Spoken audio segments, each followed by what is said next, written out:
السلام علیکم ورحمۃ اللہ وبرکاتہ۔ اشک بار آنکھوں سے پڑھی جانے والی رکت انگیز داستانیں زلف و زنجیر مالالہ زار۔ آج میں سٹوری نمبر 20 ریڈ کرنے جا رہی ہوں۔ سٹوری نیم ہے آب حیات۔ یہ شاعری نہیں امر واقع ہے کہ سرکار انور صلی اللہ علیہ وآلہ وسلم کا لعاب دہن رحمت و نور کا ایک ایسا قطرہ سیال تھا جس سے خود زندگی آسودہ ہوئی فیضان الہی کے اس آبشار سے، جہاں ایک قطرہ ٹپکا ہر طرف رحمت و اعجاز کے جلوے بکھر گئے۔ کہیں جلتے ہوئے زخموں کو گل و لالہ کی ٹھنڈک میسر آئی اور کہیں آب شور کا ذخیرہ ایک آن میں چشمہ شیریں بن گیا۔ حلق کے نیچے اترا نہیں کہ شیرخوار بچے دن بھر کے لیے ماؤں کے دودھ سے بے نیاز ہو گئے۔ اس اعجاز سراپا کی کس خوبی کا ذکر کیجیے کہ گزرنے والا کب کا گزر گیا، لیکن راہیں آج تک معطر ہیں۔ دیکھنے والے نے جس رخ سے بھی اسے دیکھنے کی کوشش کی، انگشتے بداں رہ گئے۔ کہتے ہیں کہ سرکار کے لعاب دہن کی برکتوں سے مدینے کے بچے تک اتنے مانوس و باخبر تھے کہ ایک بار حضور کی مجلس اقدس میں کسی نے دودھ کا پیالہ پیش کیا۔ سرکار کی دائیں طرف ایک خود سال بچہ بیٹھا ہوا تھا اور بائیں طرف سیدنا ابو بکر صدیق اور دیگر مشاہیر صحابہ تشریف فرما تھے۔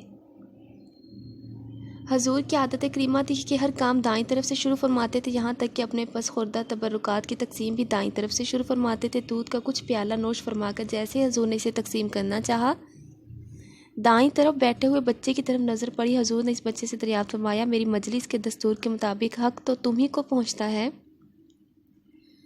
کہ دودھ کی تقسیم کا سلسلہ تم سے شروع کیا جائے، لیکن اگر تم اپنے بزرگوں کے حق میں اثار کر سکو تو اجازت دو کہ بائیں طرف جو لوگ بیٹھے ہوئے ہیں ان سے تقسیم کا آغاز کروں۔ بچے نے سر جھکا کر انتہائی ادب سے جواب دیا، یا رسول اللہ، کوئی اور بات ہوتی تو اپنے حق سے دستبردار ہونے پر مجھے کوئی عذر نہ تھا، لیکن یہ اثار میرے لیے بہت مشکل ہے کہ سرکار کا لعاب دہن پیالے کے جس حصے سے مس ہو گیا ہے اس کی برکتوں سے میں اپنے آپ کو محروم رکھوں۔ حضور صلی اللہ علیہ وآلہ وسلم نے بچے کی اس خوش عقیدگی کو پیار کی نظر سے دیکھا، اس کا حق بھی اسے عطا کیا اور فضل و برکت کی دعاؤں سے الگ نوازا۔ کہتے ہیں کہ سرکار کے لب کی مسیحائی نے بیماروں اور زخمیوں کو شفا خانوں سے بے نیاز کر دیا تھا۔ احادیث و سیرت کی کتابوں میں اس طرح کے بے شمار واقعات ملتے ہیں کہ عین میدان جنگ میں کسی کی آنکھ نکل آئی، کسی کا کوئی عضو کٹ کر الگ ہو گیا، زخموں کی ٹیس سے تڑپ رہا ہے کہ ناگہاں سرکار کو اطلاع ہوئی، اب تکلیف کے مقام پر لعاب دہن مس کرتے ہوئے نہ تکلیف رہی نہ زخم کا کوئی نشان موجود تھا۔ چنانچہ جنگ خیبر کا یہ واقعہ بہت مشہور ہے کہ کئی دن تک لگاتار حملوں کے بعد بھی جب خیبر کا قلعہ فتح نہیں ہوا تھا تو شام کے وقت سرکار انور نے صحابہ کرام کو مخاطب کرتے ہوئے ارشاد فرمایا، کل صبح کو میں اسلامی لشکر کا جھنڈا اس شخص کے حوالے کروں گا جو اللہ کو دوست رکھتا ہو اور کل کی فتح اس کے ہاتھ پر مقدر ہو چکی ہو۔ یہ مجدہ جانفراں سن کر ہر شخص جذبہ شوق میں بھر گیا۔ یہ دونوں جہاں کے اعزاز کی سب سے گراں مایہ بشارت تھی۔ روحوں کے خوابیدہ ولولے اس طرح جاگ اٹھے کہ صبح سعادت کے انتظار میں آنکھوں کی نیندیں اڑ گئی، آرزوئے شوق کی بے قراری میں دل کا کشور تہ و بالا ہونے لگا۔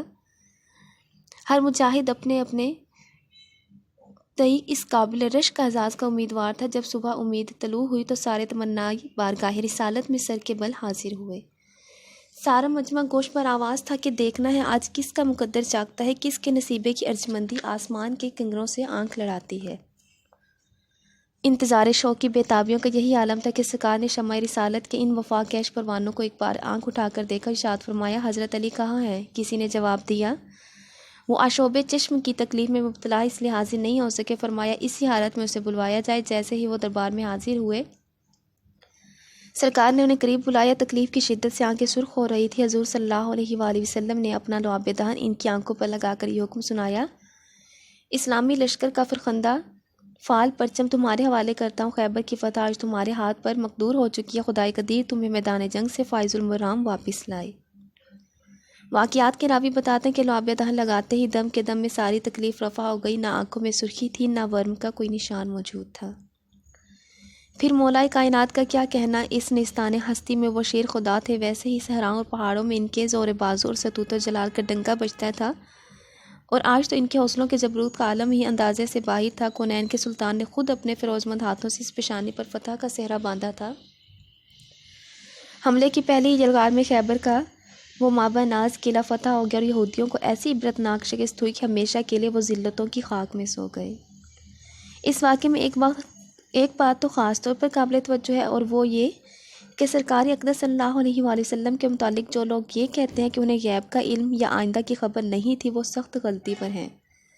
سرکار کو اگر آئندہ کی خبر نہ تھی تو یہ کیسے فرمایا کہ کل میں ایسے شخص کے ہاتھ میں جھنڈا دوں گا جس کے ہاتھ پر خیبر کا قلعہ فتح ہو جائے گا؟ یہی نہیں بلکہ حدیث میں اس طرح کے بے شمار واقعات موجود ہیں جس میں حضور صلی اللہ علیہ وآلہ وسلم نے آئندہ کی خبر دی ہے اور حضور صلی اللہ علیہ وسلم کی خبر کے مطابق ہی واقعہ پیش آیا ہے۔